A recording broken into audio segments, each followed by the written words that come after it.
All right. Well, so exciting to hear everybody's paper. And I'm pleased to be able to talk about the archaeology of the town of Polis Chrysochous today during the British colonial period. And I'm grateful for the opportunity to study archival materials that have informed me about this topic. In part, this work was supported by a CAARI research grant in 2011. Some of my travels took place while I was working for Princeton University in the Department of Art and Archaeology as we put together an exhibition, City of Gold, Tomb and Temple in Ancient Cyprus. I'm grateful to the institutions and collections keepers and curators for opportunities to study valuable archival records in the Department of Antiquities of Cyprus, the State Archives of Cyprus, the Metal Habit, the British Museum, and the Penn Museum. The archaeological story of Polis Chrysochous, ancient Marian and Arsinoe, is the creation of many voices, some heard distinctly, others muffled, others silent but still present. Today, I would like to draw out some overarching themes in that story during the British colonial period and offer a diachronic view of archaeology during that time, visiting some familiar and some unfamiliar, or at least less familiar parts of the story. Today, we understand Polis Chrysochous not only as the modern town, but also as the location of two ancient cities, the geometric to early Hellenistic city of Marian and the Hellenistic to medieval city of Arsinoe. In the late Ottoman period and the mid-19th century, it was rediscovered that Polis was the location of Marian and Arsinoe. In 1843 to 44, Philippe Labas and Henry Waddington documented Greek alphabetic inscriptions in and near Polis. One named the city of Arsinoe, circled here in blue. Knowledge that Polis was ancient Arsinoe may have led Luigi Palma di Cesnola to visit Polis. In 1845, Ludwig Ross suggested that the ancient city of Marian was located in northwest Cyprus. That Marian had preceded Arsinoe was known from Stephanus of Byzantium's Ethnica, dedicated to Justinian around 540 CE. With the shift from Ottoman to British control in 1848, we find that excavators came looking for the ancient city of Marian, often leaving Arsinoe as a footnote. Inscriptions continued to be of central concern in the British colonial period, but the focus became the Cypriot syllabary rather than the Greek alphabet. Alessandro di Cesnola purchased Cypriot syllabic tomb inscriptions from Polis. They were acquired by the British Museum in 1884, and some of them are shown here at left. Bookending the colonial period is the monumental first edition of Olivier Masson's corpus of Cypriot syllabic inscriptions that came out in 1961. This volume was a major contribution in terms of epigraphy and a key resource for ancient history and the history of excavations at Polis, as well as, of course, elsewhere. Marian was well known from ancient sources. Pseudo-Skylax, who wrote in the 3rd quarter of the 4th century BC, described the city as Greek. And the first excavator to come to Polis, who recorded objects in some detail, Max Onefalsch Richter, indeed found objects of Greek manufacture, especially Athenian pottery. His finds also included a rare marble kouros that you see here, and locally made terracotta sculpture whose pose and dress recalls Greek statuary. The sale of his finds and those found in the expedition under the permit held by Charles Watkins fueled further interest in Polis as a place where museum quality objects of especially Greek but also Cypriot archaic and classical date could be found. This interest not only gripped the excavators that we know of from histories of excavation at Polis, but also local residents who sought to find buyers for objects that they found in their own hometown. Gold jewelry was another draw. Yet gold, chrysos, found in the name of the town, Polis Chrysochous, references the fertility of the river valley rather than a mine of gold. The emphasis on the Greekness of Marian and the local Cypriot syllabic script used to write the Greek language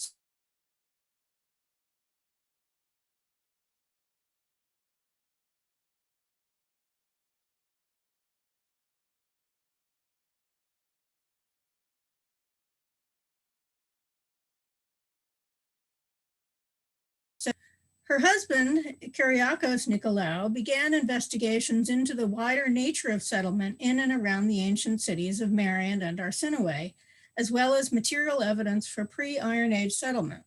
His well-documented excavations of tombs in 1960 were published in 1964.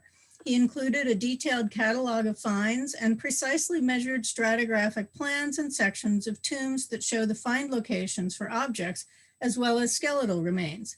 This publication also included the very first plan of the town that actually specified the locations of specific tombs circled here in blue. As part of the Cyprus survey, he also documented sites throughout the town of Polis. 2 boxes of those sherds now housed in Nicosia are shown here. To see what preceded his work, let us go back and review the sequence of excavations that were proposed and those that took place during the British colonial period. Their permits, financing, personnel, record keeping, publications, and abiding interests. The first expedition was exploratory and on a very small scale.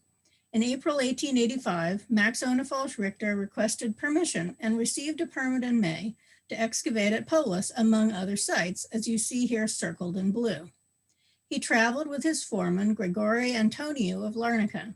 In the blue rectangle is his approach: to keep a daily journal, write a report and catalog, send pieces to Nicosia, except for, quote, worthless pieces that will be left on site or in the next village.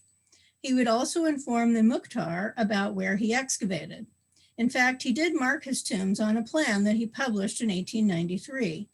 He also described the owners of the plots of land, in one case, in his words, as a Negro, in another as the Demarcos of Polis, and in another case by name as Mullah Muhammad. That exploratory mission led to an excavation by patronage. Charles Watkins, director of the Imperial Ottoman Bank, applied for a permit in December 1885. Others involved in the financing of this project were John Williamson, agent for the English Cyprus Copper Mine Company, and Charles Christian of the Imperial Ottoman Bank. Other team members included Grigori Antoniou, again, Onefalsch Richter's foreman of choice. In this measured plan from February 1886, Charles Thompson, acting commissioner of Paphos, has very generously outlined where the team could dig. The land that we today called Embeli to Englezu, the Englishman, also known as Williamson's Vineyard, see the area circled in blue, was purchased after this excavation by Williamson from Mullah Muhammad, who until then had owned the vineyard. Onefalsch Richter refused the post of overseer and then changed his mind. Work began in February 1886 with Ernst Foote as the government overseer. The Excavation Diary was initially kept by Onefalsch Richter. In these 2 pages from his Diary of Necropolis I, you can see that the approach was a list of finds as they were found. As was appropriate for his background in art history, Onefalsch Richter was especially interested in documenting and illustrating the finds. As the notebook progressed, and perhaps time was of the essence, there is less and less detail. He used a system of figures where a vessel illustrated and given a figure number, as with number 12 circled at the left, was then considered representative or a duplicate of other vessels of the same type, as with the item given figure number 12, here circled on the right, at a later page in the diary. Onefalsch Richter wrote that he, quote, imparted his methods to several unnamed Cypriots who possessed, quote, natural ability, as well as to the Englishmen, the Christian brothers, Williamson and Foote. You see here how Foote followed the same system of listing sequentially the finds and using representative objects as figures to represent duplicates in his lists for necropolises 2 and 3. Some of these lists that were submitted to the Cyprus Museum were also co-signed by Onefalsch Richter. This illustration from the Harper's Weekly at left shows several tombs open at the same time. Only 2 people are visible, although the number of people excavating at one time was much larger. There are a few exceptional tombs for which there is a plan or a section, especially tomb 92, as at right, in which the marble Kura statue was found. It is unclear whether the object registers are partial or complete. Notebooks include some decorated sherds as well as many duplicates. The project permitted to Charles Watkins did not produce a plan showing the locations of excavations. A plan was created after the fact that relied on a plan created by the Cyprus Exploration Fund. Onefalsh Richter also made this less detailed plan that he claimed was more accurate.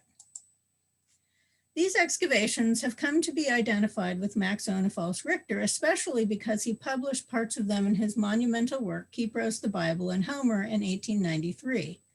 Note, however, that in tiny print at the lower left and right, Onefalsh Richter attributes the excavations at Marion Arsinoe to Charles Watkins. Others, such as Paul Herman, had previously also published some of this excavation, as you see at left. Onefalsh Richter did emphasize Greek artifacts, including black and red figure pottery, and he wrote that at Polis he could demonstrate customs in the, quote, Greek colonies of Cyprus. But he was also seriously interested in Cypriot crafts. Note here the framing of Greek painted pottery details with vessels mostly of Cypriot manufacture from Polis. After 1886, Onefalsh Richter's direct involvement with Polis came to an end, although he did revisit with Eugene Oberhammer in 1887.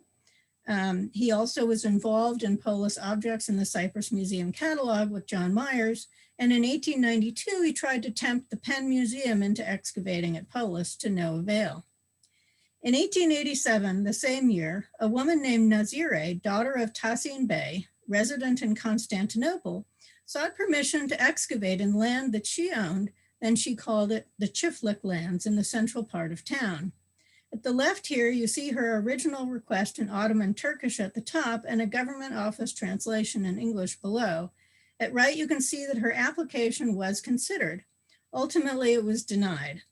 1887 was the year that, due to Bulwer's changes, the tides turned against private excavation in favor of more institutional academic approaches. Also in 1887, Ernst Gardner, director of the British School at Athens, requested permission to tour Cyprus in anticipation of an excavation project to acquire antiquities for the British Museum. His application led to the first excavation at Polis that was funded by subscription as part of the Cyprus Exploration Fund. Williamson was important for the project's funding, as was Cecil Smith in the second season of excavation. Again, Thompson, commissioner of Paphos, assigned the boundaries of excavations. They determined to excavate tombs rather than the town.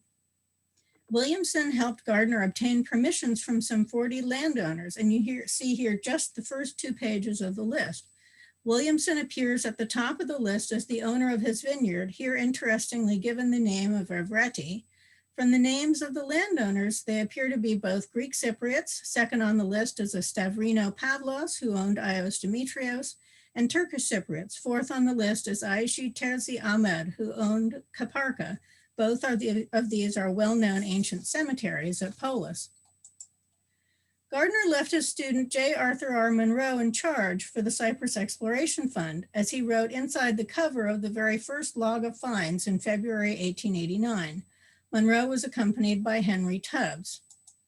Although Onefalsh Richter applied for the post, Sophocles Stavronidis was appointed as the government overseer. Both he and Monroe kept and signed the official books now housed in the Cyprus Museum. Grigoris Antoniou yet again served as the foreman. Permission for the second season was granted in June 1890. Interestingly, the books for this year were co-signed by Onefalsh Richter rather than Monroe, as you see on the right. These books follow a similar approach to that used during the excavations permitted to Charles Watkins, yet there are rarely any illustrations. Digging involved both men and women, 12 in total at the outset and up to 54. The foreman is mentioned by name, as are landowners. Among them is Mehmet Halafta, whom Monroe also referred to as an old friend, the blind Turk. Once recorded, tombs were filled in, but not before allowing landowners to remove any usable stone. It appears from the publications that they measured several tombs. In some, they drew schematic skeletal remains. The published drawings, such as these here, are very tidy, likely normalized, making often from more squared edges than were likely encountered during actual excavation. Published descriptions make mention of the location of some objects within tombs, but object locations are not marked on the plans. It is unclear whether some objects were discarded. Published in 1890 is the first overall plan of Polis with tomb fields marked.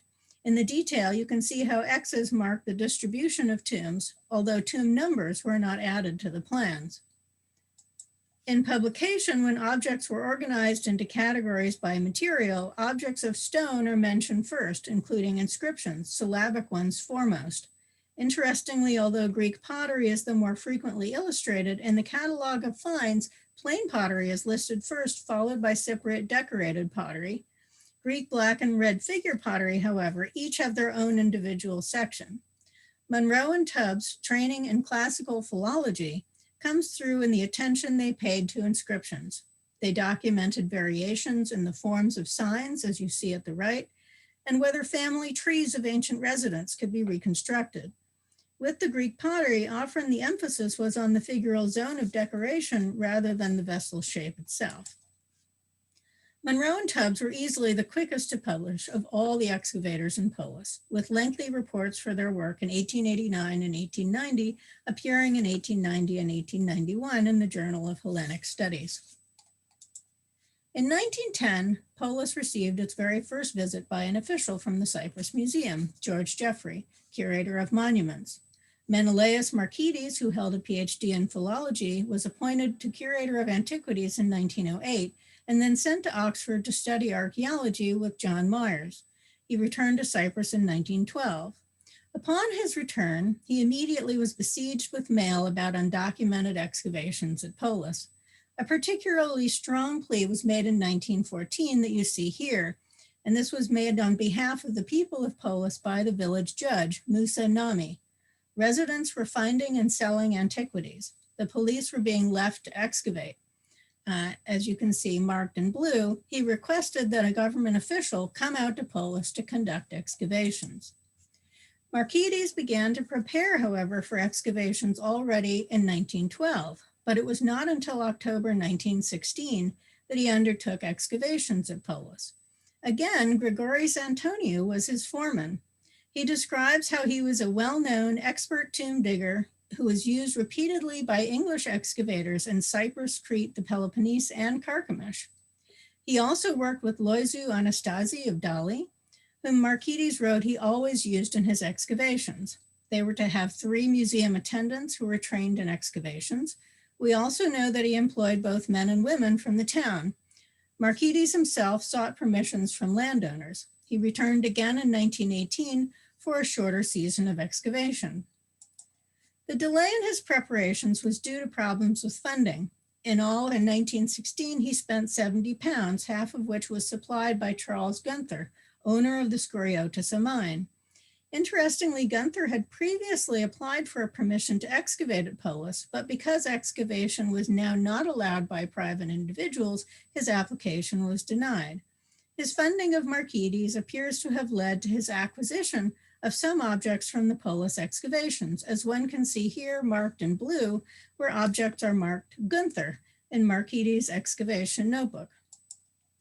There are several remarkable things about Markides' excavations. We have his full excavation notebook, including lists of finds and tomb notes and sketches. Markides sketched and measured most tombs, noting the locations of both skeletal remains and some objects. He even took photographs of some of the tombs during excavation, as here with Tomb 12 from Kaparka. We also have a draft report in which he synthesizes his thoughts about tomb construction and use. He made lists of objects that included an object description and now measurements for each object. His lists often begin with Attic Greek ceramics, listing marked vases first. Like others before him, he organized vessels into plainware, Cypriot decorated pottery, and Greek glazewares and other objects by material. He photographed groups of objects by type rather than by context. He made notes on the context of objects, however, making valuable observations, especially about sculpture and the dromoi. He recorded tomb furnishings, including nails and other fittings from sarcophagi. He had a particular interest in inscriptions. Pages list the marks on pottery and longer inscriptions on stone slabs. Even though he wrote up a detailed report, his work remains unpublished, with the exception of inscriptions which were published by Olivier Masson. He did include a short mention of his fieldwork in the annual report of the Curator of Antiquities, a publication he began, and which became the annual report of the Department of Antiquities. Rupert Gunnis, whom we've heard about already today, worked as the private secretary to Ronald Storrs, and he involved himself in the museum, serving as an inspector of antiquities and briefly acting as its director in 1934. In 1927, he was sent to Polis and he reported all his work to Markides. He stayed in Polis for less than a month. During that time, he explored this tomb. He marked on his plan the locations of all the objects he recorded and the locations of human remains. This photograph is from the Swedish Cyprus expedition that relocated the tomb in 1929. The names of the men in the photograph, however, are not recorded. Gunnis undertook trial excavations also at 2 sites in the Chiflik. He's indeed the first to do so. This is the town site, and this included a sanctuary. He reported part of a colossal statue among many other small terracotta figurines. His sanctuary plan is enigmatic at best, which you see on the left. It was only with the help of the Swedish Cyprus expedition photograph that I show at the top that we were able to realize that he excavated in the forecourt of the temple that was later excavated by the Princeton team. Gunnis's excavations remain unpublished, but both his work and that of Markides before him were known to the Swedish Cyprus expedition, who admired Markides' scientific techniques. In March 1929, the Swedish Cyprus expedition began excavations at Polis. Permission was originally sought by the King of Sweden's custodian of antiquities, Sigurd Kerman. Einar Järstadt became the leader of the expedition, and one of his students, Erik Sjökvist, led the excavations at Polis. So we see here 2 prehistorians now involved in excavations in Polis. Architect John Lindros worked with them. They employed local men and women to work with them. Gunnis, in his role as private secretary, as I noted in the chat, annotated documents to indicate that the distribution of fines to the SCE should be made liberally. In the archives of the Metal Habit is a plan, shown here at left, that shows an outline where the team had permission to excavate. Interestingly, their areas of excavation are not all within the boundary. In their final publication, they do not include a plan of the town showing areas of excavation, even though the sub-details all show the locations of the tombs. Each tomb was measured and drawn in detail with attention to layers of burials and section drawings. Each object is noted. The original notebook now does not survive. It appears that all objects, however, were recorded and saved, including sherds, of which there are still bags in the Metal Habit storage that remain to be studied. Copious photographs were taken, including for the first time overall views of excavation areas. Photos also record object find locations, and skeletal remains were recorded in detail in drawings and photographs. There are also photographs of people during the excavations. Although we know the Swedish team knew the residents of Polis well, the names of the people are not recorded along with the photographs. For the first time, we find a photograph of an excavator on site. Here, Erik Sjökvist is documenting a tomb.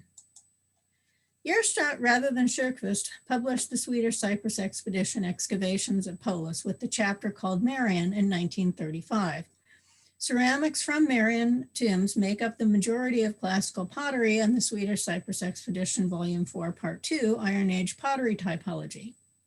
After 1935, excavations were conducted by the Department of Antiquities by George Anastasiou in the 1940s and Chrysostomos Paraskeva in the 1950s. I know little about the specifics of these excavations, and this will have to be a subject for further investigation. To conclude, I'll just say that these microhistories from the British colonial period, I think that there is much that we can extract about untold stories from previously unheard voices that add to the cultural biography of the ancient cities of Marian and Arsinoe and the excavation history of Polis Chrysokous. All these campaigns had a common goal, the acquisition of objects for museum display. Menelaus Markides and Rupert Gunnis of the Cyprus Museum went or were sent to Polis to stem the tide of undocumented excavations. No doubt this situation made it harder for them to focus on publication. As silent as they have been up to this point, they were both pivotal for the Swedish team and the development of what we know today about the Department of Antiquities. Several other people have left their mark on the story. Grigoris Antoniou, the foreman who returned to excavations in Polis for more than 30 years, surely knew a lot that we would love to know today. Excavation techniques thus were probably consistent even as recording changed with each project. Mullah Muhammad and other landowners either made it possible for excavation to go ahead, or disputes of land, as from Naziri, daughter of Tassin Bey, prevented excavation except in the tomb fields for some years. Even so, the complexity of the town site inspired most to excavate only tombs. And just as with the objects, the debates about Greekness and Cypriotness and with pottery and inscriptions and so on, certainly each has a cultural biography of its own. So too the land has its own story to tell. There are, of course, more stories to draw out, but for now, let me just say thank you, and that's it. Thank you.